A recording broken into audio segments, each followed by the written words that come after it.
we ever see the Braganza Tiara again on the head of Queen Sofia of Sweden? Hello, everyone. Welcome to Royal Fashion News. My name is Brittany, and today we are talking about the tiaras we saw recently at the Swedish Golden Jubilee.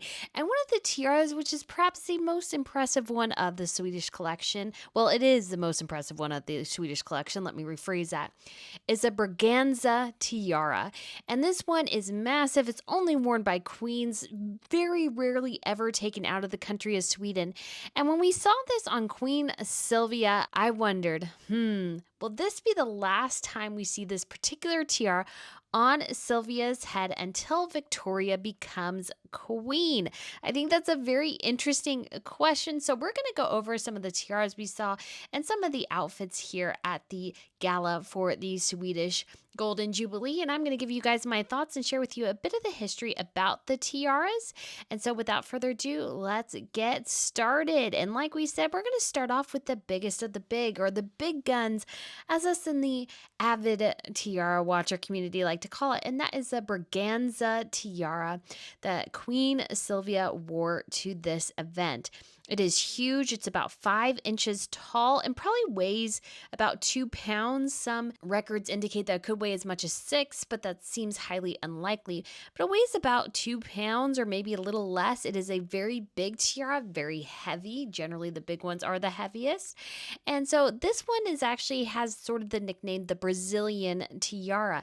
And that's because it actually was originally worn by a Brazilian empress. Yes, there used to be an empire in Brazil. No more. It reigned between 1822 and 1889, and this tiara was originally constructed for Madeleine, who was the Empress of Brazil at the time, and it was given to her by her husband, and the diadem that she was given was composed of leaves and flowers. That's a very typical motif, but the size of it is something else.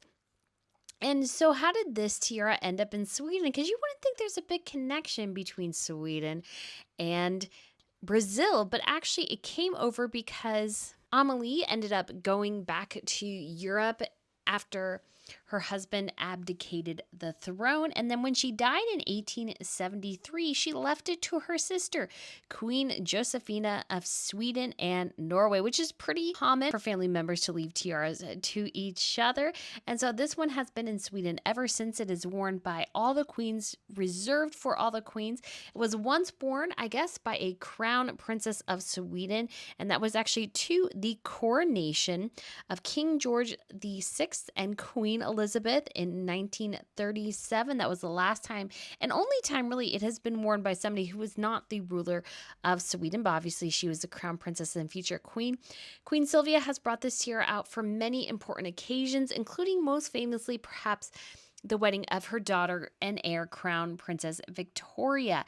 She wore this particular tiara, and she also recently wore it as well at King Carl Gustaf's Golden Jubilee. So this is an important occasion, a critical occasion, and she is in her 80s now, and given the weight of it, I have heard, and I can't remember quite exactly where I heard this, that this may be the last time she wears it. She's not super fond of wearing it just because of the weight, and as you get older, that becomes a little bit harder. But this one has been a firm favorite of Sofia. She actually wore it in her first official portrait as a queen because she actually married her husband after he had already become king. And so it looks stunning on her. I think it's an amazing piece. I do have to say, though, not a huge fan of her outfit at the recent appearance. Yes, I'm just not liking it at all. So sorry, Queen Sofia.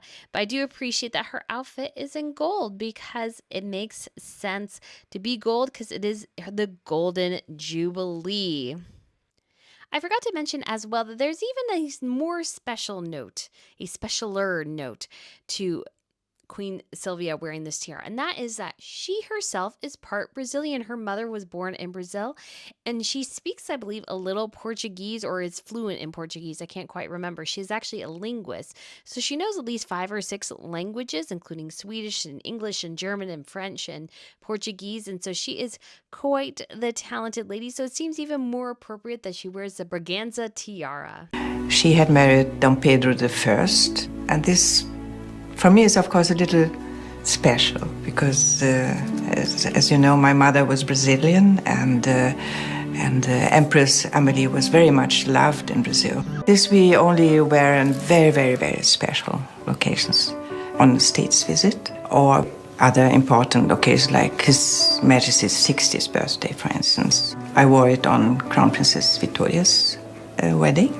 Okay, so next we are going to talk about Crown Princess Victoria, the future Queen of Sweden, and she is rocking the Baden Fringe tiara, which is, I have to say, is one of my favorites because I feel like it's one of the best renditions of the fringe. Pretty much every major royal household has a fringe tiara of some point in it. It was very popular at a particular period of time, and so many families do have their signature versions of it, but I think this one within Sweden is particularly unique. It's meant to have sort of this sun ray effect that when it encircles the wearer's head, it gives them almost a halo, and I really do feel like you get that effect here. So it originally belonged to Queen Victoria of Sweden, who was crown princess at the time. She was given this tiara by members of her family, and she actually has worn this tiara as a necklace because, as we know on this channel, many tiaras can be taken apart and utilized in necklaces, and so this one has been used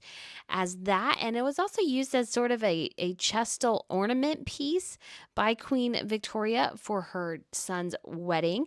And so this one has been used in a couple of different ways, and when she passed away, she actually gave it to a royal foundation, a family foundation, to ensure that the bottom fringe stays within the family. This helps protect the jewels so that they won't be sold, and usually also protects the families from inheritance taxes, because that's usually why they have to sell them, is those pesky inheritance taxes.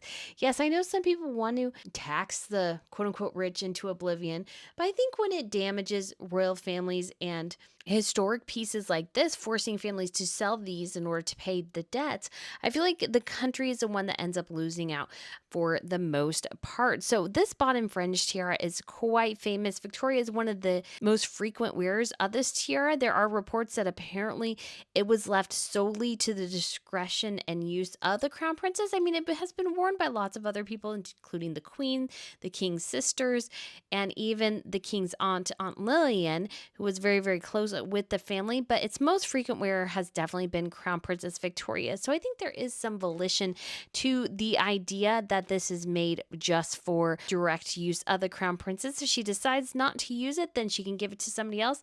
And so I think that given that Victoria wore it to this event, I feel like it signifies even more its importance within the collection. Yes, there are other historic pieces that you could say are even more critical, but I feel like the bottom fringe, especially for the crown princess, is a hugely symbolic piece. So it was great to see her wear it. I do like her dress. I'm not like a huge fan of it, but I do like it. The ombre blue effect I think is quite pretty, and Victoria looks great in big pieces like this. I feel like Victoria is one of the few royals that really, really does pull off the tiara look. She always knocks them out of the park. Okay, so next we'll go with one of the other tiaras that we saw, and this one is a little different because this one was worn by Princess Madeleine. Technically, in terms of, let's say, hierarchy, we should go with actually Sofia, Princess Sofia, but we're going to go with Princess Madeleine first, and that is the modern fringe tiara. This one, I would say, is a new tiara, obviously. And it is privately owned by the Bernadottes, so this is the royal family of Sweden, and it was likely a gift given by King Carl Gustaf to his wife, Queen Sylvia. And it has been reported, and I think maybe confirmed, although I'm not sure about that, that was actually given to Princess Madeleine on the occasion of her wedding. She wore it to her wedding, and I have to say, the modern fringe is one of the better, if not the best, more modern tiara we've seen the royal families purchased, because we'll get to another one that I'm like, ugh. But I do think the modern fringe is absolutely lovely. It is a delicate piece, yet also packs a bit of a punch. It can be worn as a necklace as well. And definitely Madeleine was, she was a chef's kiss, the perfect looking princess recently at this event. And I think that she wore the modern fringe. I was hoping she would wear one of the more historic pieces. I think the modern fringe, it has become basically her tiara. I imagine she was officially given it, so it's something that she actually owns. and one of her favorites. And I think it's nice because it's lovely and light, and yet also has that fringe element to it. It's a very decent style, very much better than some of the other tiaras that we've seen that have been purchased recently by royal households, because some of those are bad. Some of those are bad. And then when it comes to the royal outfits, I have to say Madeleine knocked it out of the park. She was my favorite look of the night by far. And according to the Order of the Sartorial Splendor, which unfortunately was officially taken off, I'm utilizing the Wayback Machine to check out some of their work. They actually say that the modern Fringe tiara was definitely gifted to Madeleine.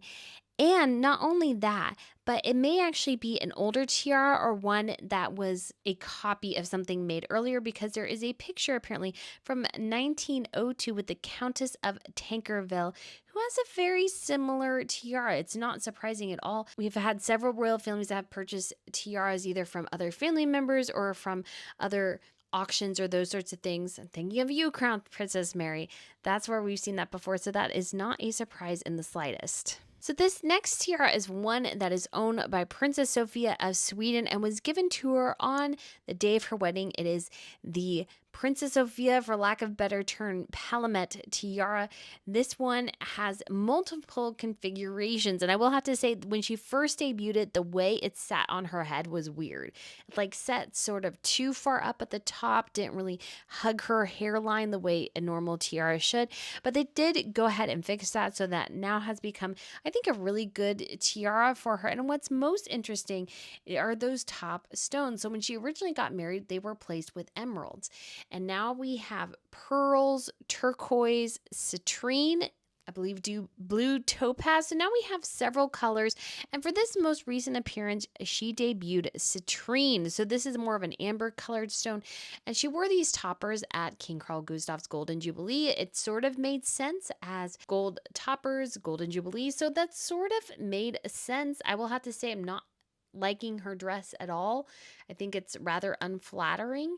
And I think it's great that she has so many jewels that she can trade out, but I do sometimes think it's a little weird, perhaps maybe seeming a bit of a waste of money.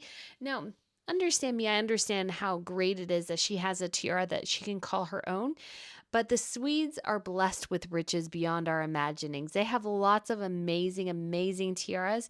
And so it's a little bit of surprise that she doesn't dip into the vault more. Obviously, you could say there's something maybe going on behind the scenes. And there's perhaps another reason why. I do think it was rather interesting and surprising, but I still think she rocks it. I think this looks great. I don't mind the additional stoppers on top of the tiara. I think she pulls it off well. So guys, let me know what you think. Because I think I would have to give my worst dress of the list for the night to Princess Sofia. Okay, so we're going to talk about briefly this tiara just because we did see it on Princess Christina, and this is a Connaught tiara.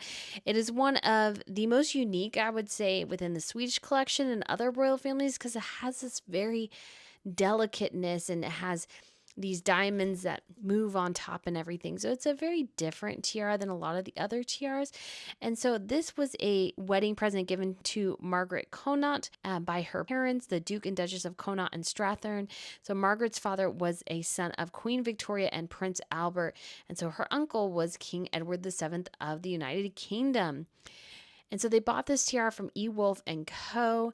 And I think this looks incredible. Again, it has this very delicate appeal. And it's usually one only worn by the blood royal ladies of the family. We have not seen Princess Sofia wear this. She has worn other tiaras, but not this one. And we haven't even seen many of the royal ladies wear this, in terms of like Princess Madeleine has only worn this 2 or 3 times. It can also be transformed into a necklace. And so looking at this, the Connaught tiara has 5 distinct upright loops of forget-me-not wreaths with diamond pendants suspended from each. So just to give you an idea how infrequently some of the ladies wear this tiara, it was worn for the first time by Crown Princess Victoria in 2015 and was worn by her sister for the first time to Crown Princess Victoria's wedding in 2010. And I think it looks particularly beautiful as a necklace. And you can also take the little dangly bits out and make them not only part of a necklace with a chain, but also earrings as well. So it's a very versatile piece. Okay, so these next two tiaras, I will give you a link to my video where I go through all of the Danish tiaras because we've already done that. So it feels like retreading ground to talk about it again. So we have first for Queen Margrethe of Denmark, she is wearing the Pearl Poitiers tiara. So it's a classic tiara. It has sort of almost, you could say, a lover's knot effect, but not quite. It has dangle pearls, much like the Vladimir tiara in the UK. So it's quite a pretty piece, one of the bigger pieces Her Majesty has access to. And I think it was a great choice for this Golden Jubilee because it's stately but not overwhelming. Okay, so the biggest disappointment I would say for the night overall is definitely Crown Princess Mary, who did not bless us with her ruby tiara. Although in some ways I'm happy about that because I miss going down and seeing them leave, and I can't imagine how frustrated I would be if I missed seeing that tiara in person. But she wore her wedding tiara, which I would say is probably the rinkiest tiara purchased for a princess within any royal household. It's very rinky dink, like very, very rinky dink. So I am just not liking that tiara at all. So it was a little disappointing that that's what she wore, especially the most basic level of it. She had an extra pearl band added, and she's done a couple of things to kind of oomph it up, but it is still a rather disappointing tiara. So that was a little disappointing for Mary, but I have more information on that. Link is up above.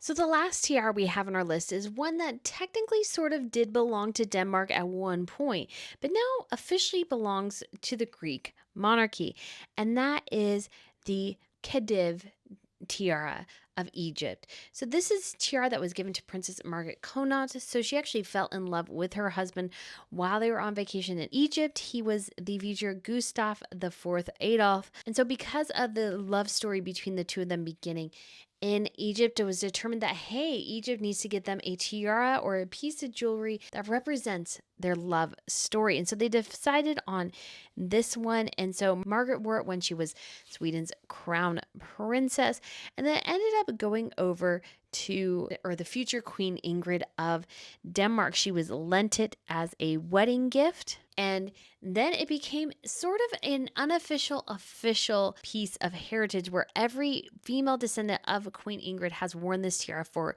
her wedding. So this would be Queen Marguerite, Queen Anne-Marie, and their sister Princess Benedict.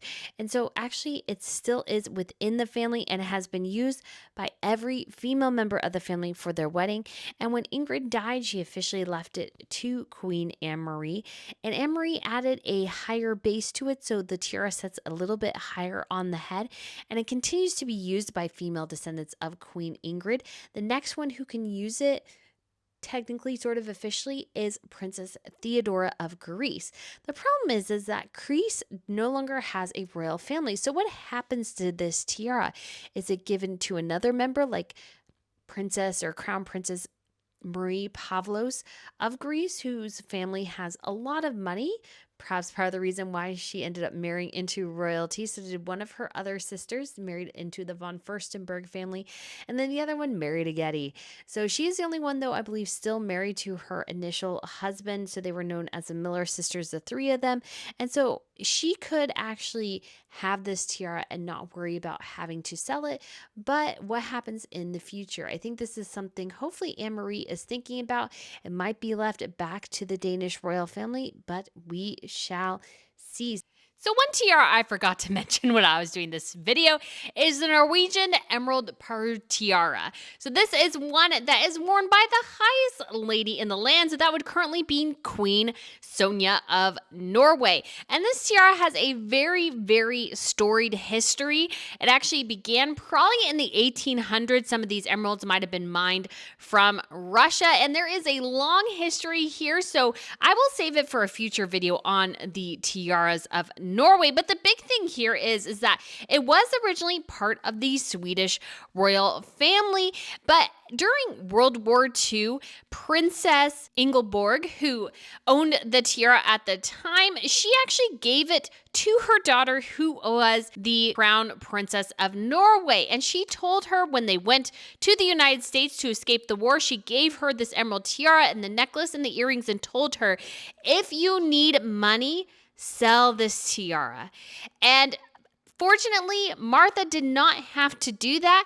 And so the tiara set came back with her to Norway, and her mother essentially gave it to her and told her that she could keep it within the family. Sadly, Crown Princess Martha died of cancer at the age of 53, but it was given to the future king of Norway. So this is King Harald, and he married Queen Sonja.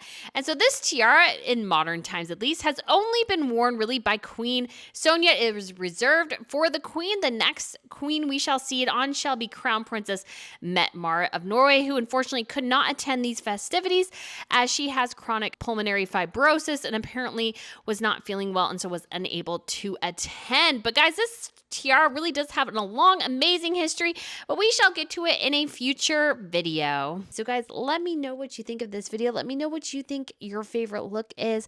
I forgot to mention with Crown Princess Mary's look, it was okay, but not great. Didn't really stand out. It was appropriate, not too overwhelming, but sometimes I expect more from Mary. And I think I was there at the time, but I think everybody looks lovely. So guys, let me know though what you think your favorite look is. Thanks for watching, and I look forward to seeing you again soon. Bye.